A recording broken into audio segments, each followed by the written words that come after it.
and she wants to yell at Donald Trump because he showed up, she can go to hell. One, could you tell us more about the altercation that happened at the Arlington Cemetery? And two, what does debate prep look like for yourself and for Trump at this time? Well, I think, first of all, the altercation at Arlington Cemetery is the media creating a story where I really don't think that there is one. There is verifiable evidence. There is verifiable evidence that the campaign was allowed to have a photographer there. There's verifiable, they were invited to have a photographer there. There's verifiable evidence that the families of these poor people who had their loved ones die 3 years ago at Abbey Road, Abbey Gate, those 13 Americans, a lot of them were there with the president. They invited him to be there and to support them.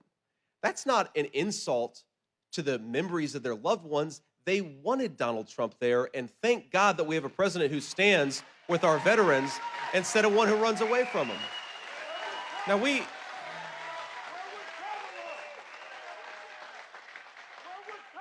Now it is amazing to me that you have apparently somebody at Arlington Cemetery, some staff member, had a little disagreement with somebody, and the media has turned this into a national news story. You know what I think our veterans care a lot more about? That Kamala Harris's VP nominee lied about his military service. I think that our veterans care a lot more about that.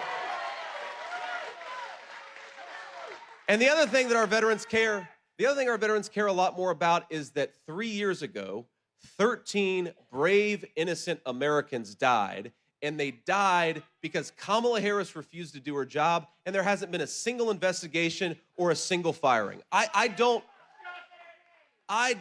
Look, sometimes mistakes happen.